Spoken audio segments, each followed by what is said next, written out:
जिसके बाद टैंग शैंग उसे उठाकर अब कैट गर्ल को पॉइजन ट्रैप के पास जाने को कहता है, क्योंकि वहाँ कोई सोल बीस्ट नहीं आएगा और कैट गर्ल आराम से स्पिरिट रिंग को हासिल कर सकती है। वो जा ही रही होती है कि तभी आसपास के सारे सोल बीस्ट वहाँ आ जाते हैं और उनमें से एक बहुत ताकतवर जानवर जिसका नाम बरोडेमन स्पाइडर है वो भी आ जाता है। अब तीनों टीचर आगे जाते हैं और निंग रोंग रोंग उन्हें ताकत देती है, लेकिन उसने अपने से ज्यादा ताकतवर आदमी को ताकत दी है, जिस वजह से वो खुद पार्ट रेन होकर बेहोश हो जाती है।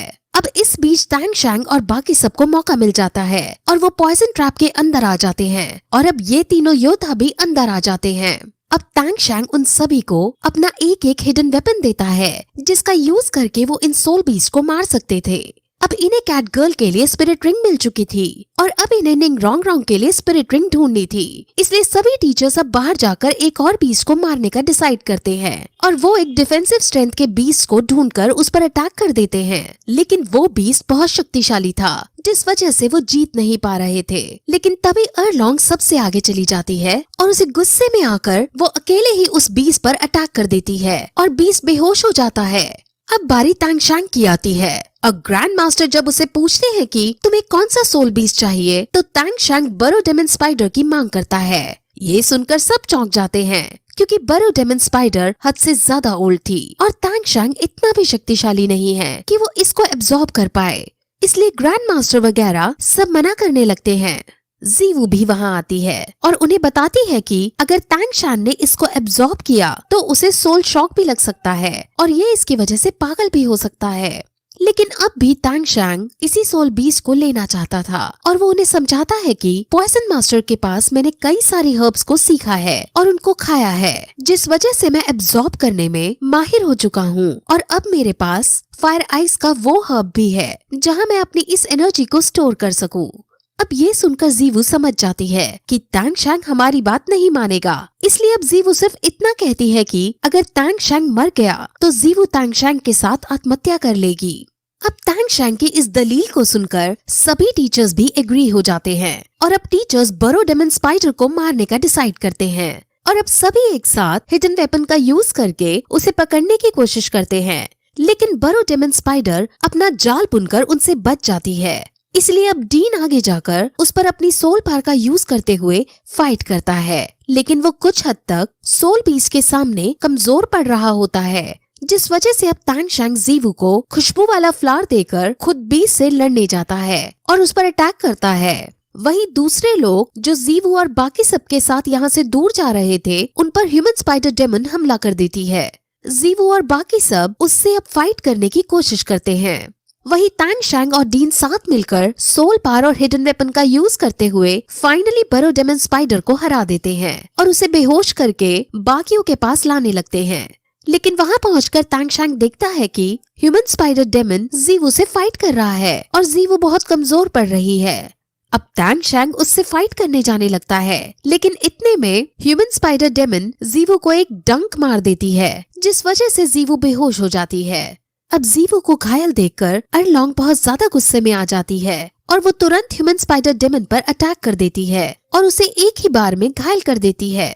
अब टैंग शैंग को भी बहुत गुस्सा आ रहा था और वो ह्यूमन स्पाइडर डेमन के पास जाकर उसे तड़पाकर उसके अंदर से एनर्जी एब्जॉर्ब करने लगता है। वहीं अब सारे टीचर्स बेहोश पड़ी जीवू के पास जाते हैं और उसके लिए बहुत रोते हैं। सभी बच्चों को बहुत बुरा लग रहा होता है, क्योंकि ह्यूमन स्पाइडर डेमन के जहर से बचना बहुत मुश्किल काम है और अब सबको लगने लगता है कि जीवू अब उनके बीच से जा चुकी है। लेकिन तभी डीन जीवू को अपने पास लेता है और उस पर अपनी स्किल्स का यूज करते हुए उसको होश में लाता है और ये देखकर सब बहुत शॉक हो जाते हैं। और अब यहाँ से हमें पता चलता है कि ह्यूमन स्पाइडर डेमन ने जब जीवू पर अटैक किया था तो उसका डंक लव सिक हार्ट ब्रोकन स्कारलेट पर जाकर लग गया था, जिस वजह से जीवू के अंदर जहर नहीं पहुँच पाया था। वो सिर्फ झटके से बेहोश हुई थी और अब वो होश में आ चुकी थी, जिस वजह से सभी लोग बहुत ज्यादा खुश होते हैं। सब बहुत इमोशनल होने लगते हैं और जीवू अर्लोंग की गोद में थी और अर्लोंग को देखकर उसे अपनी मॉम की याद आने लगती है। और जब ये बात वो अर्लोंग को कहती है तो अर्लोंग उससे पूछती है कि क्या मैं तुम्हारी मॉम बन सकती हूँ, जिस पर जीवू बहुत खुश होती है, क्योंकि वो हमेशा से किसी को अपना बनाना चाह रही थी और अब वो माँ बेटी बन जाती हैं। ग्रैंड मास्टर भी बहुत खुश होता है क्योंकि अर्लोंग के पास अब फाइनली कोई अपना है जिससे वो खुलकर बातें कर सकती थी। अब जीवू को सही सलामत देख टैंग शैंग भी वहाँ आता है और वो उसे गले से लगा लेता है और उसे रिकवरी हर्ब देता है। अब सीन बहुत इमोशनल हो जाता है, जिसके बाद डीन अब टैंग शैंग को स्पिरिट रिंग हासिल करने को कहता है और अब वो ice fire mouth spring lake के अंदर इसको लेने का डिसाइड करता है क्योंकि वहाँ जाकर ही टैंग शैंग इसकी एनर्जी को एब्जॉर्ब कर पाएगा।